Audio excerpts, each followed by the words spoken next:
तो guys present indefinite tense, इस video में हम डिस्कस करेंगे प्रेजेंट इंडेफिनिट टेंस को। हम देखेंगे प्रेजेंट इंडेफिनिट टेंस के सभी यूजेस, हम समझेंगे इसके स्ट्रक्चर्स को कुछ एग्जांपल्स के साथ। एंड इस वीडियो के एंड में आपके लिए एक प्रैक्टिस एक्सरसाइज भी गिवन है, तो उसको ज़रूर देखें एंड इस वीडियो को लाइक ज़रूर करें अगर ये आपको पसंद आए तो। So without any delay let's get started. Present indefinite tense, present indefinite tense को हम सिंपल प्रेजेंट टेंस के नाम से भी जानते हैं एंड इसका यूज़ किया जाता है कई सारे अलग अलग चीज़ों के लिए। लाइक इसका यूज़ किया जाएगा किसी भी डेली रूटीन की चीज़ों को बताने के लिए, किसी भी साइंटिफिक फैक्ट को बताने के लिए, किसी जनरल ट्रूथ या किसी जनरल फैक्ट को बताने के लिए, या फिर किसी भी शेड्यूल्ड इवेंट को बताने के लिए। देखिए कुछ एग्जांपल्स के साथ इसे देखते हैं। लाइक अगर हम किसी जनरल ट्रूथ की बात करें तो जैसे हम कहें सूरज पूरब दिशा से उगता है, the sun rises in the east.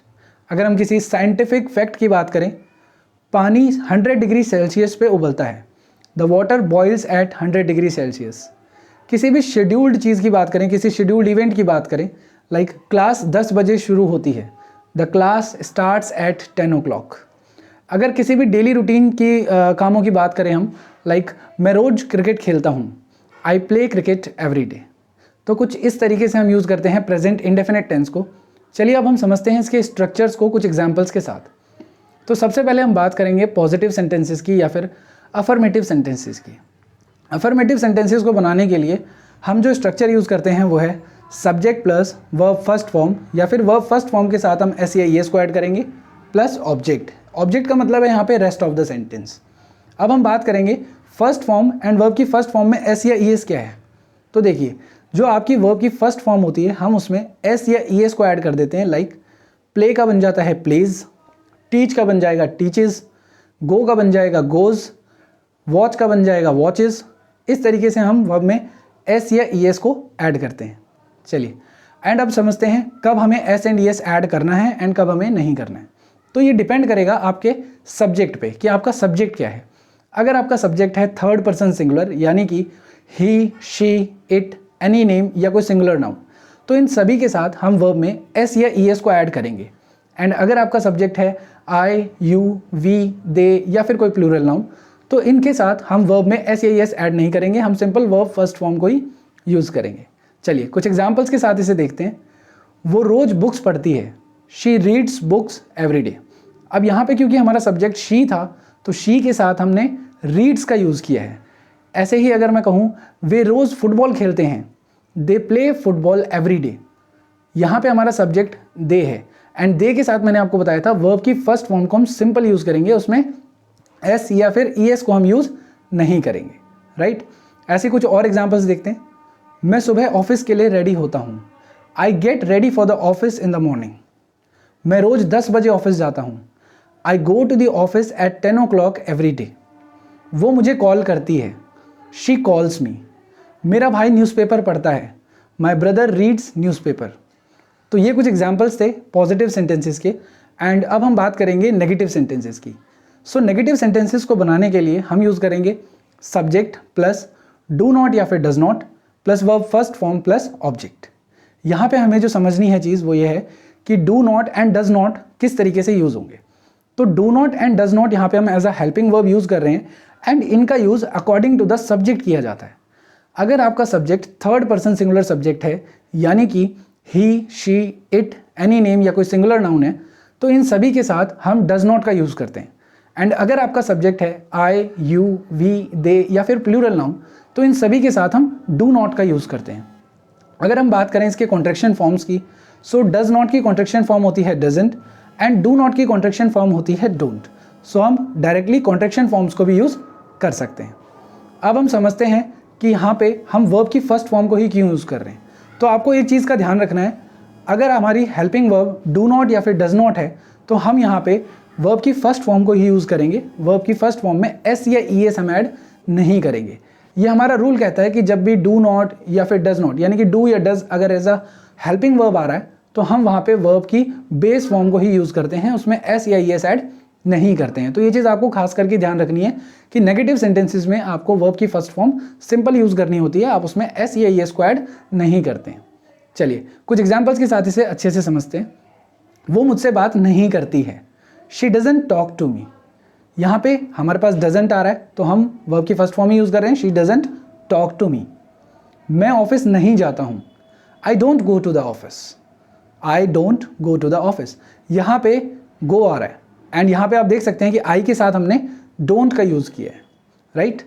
ऐसे ही दे डोंट प्ले फुटबॉल, वे फुटबॉल नहीं खेलते हैं, राइट। सो दे के साथ क्या आ गया, don't, and then verb first form क्या आ गई, play. They don't play football, वे फुटबॉल नहीं खेलते हैं।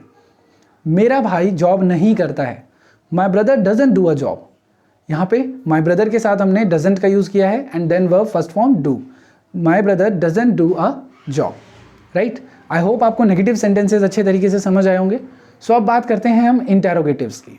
सो इंटेरोगेटिव सेंटेंसेस बनाने के लिए हम यूज़ करते हैं डू या डज स्टार्टिंग में, राइट। इंटेरोगेटिव में अभी हम बात कर रहे हैं क्या वाले इंटेरोगेटिव्स की, यानी कि सिंगल इंटेरोगेटिव्स की, राइट। तो हम हेल्पिंग वर्ब से शुरू करेंगे, डू या डज को हम स्टार्टिंग में रखेंगे, then we will use subject plus verb first form plus rest of the sentence, right. कुछ एग्जांपल्स के साथ देखेंगे। यहाँ पे भी जो सब्जेक्ट है वो डू या डज, जो भी डू या डज आप हेल्पिंग वर्ब यूज कर रहे हैं वो अकॉर्डिंग टू द सब्जेक्ट ही आपको यूज करनी है, राइट। चलिए कुछ एग्जाम्पल्स के साथ देखते हैं।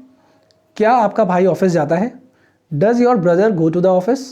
अब यहाँ पे क्योंकि योर ब्रदर, ब्रदर क्या है, सिंगुलर है, तो हमने डज का यूज किया है, राइट। लाइक क्या आप दिल्ली में रहते हो, do you live in Delhi, तो यू के साथ हमने डू का यूज किया है, राइट। और कुछ एग्जांपल्स देखते हैं। क्या आपकी सिस्टर न्यूज़पेपर पढ़ती है, does your sister read newspaper. यहाँ पे भी हमने डज का यूज किया है your sister, because your sister is singular, right. तो अकॉर्डिंग टू द सब्जेक्ट हमें देखना है। ऐसे ही और एग्जाम्पल समझेंगे। क्या वो पबजी खेलता है, डज ही प्ले पबजी।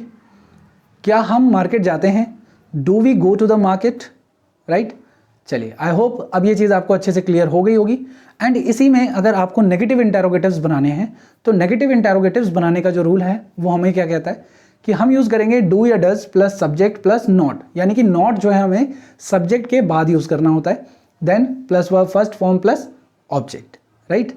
अब यहाँ पे हम डायरेक्टली कॉन्ट्रैक्शन फॉर्म्स को भी यूज़ कर सकते हैं, यानी कि डोंट या फिर डजेंट हम स्टार्टिंग में यूज़ कर सकते हैं, बट उसके बाद हम नॉट का यूज़ सब्जेक्ट में नहीं करेंगे। सो इट्स योर चॉइस, आप किसी भी तरीके से सेंटेंस को बना सकते हैं, राइट।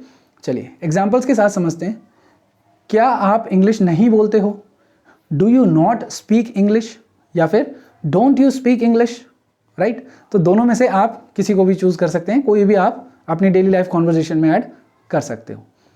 क्या वो मंदिर नहीं जाता है, does he not go to the temple, या फिर doesn't he go to the temple, right. तो इस तरीके से हम बनाएंगे इसमें नेगेटिव इंटेरोगेटिव्स को।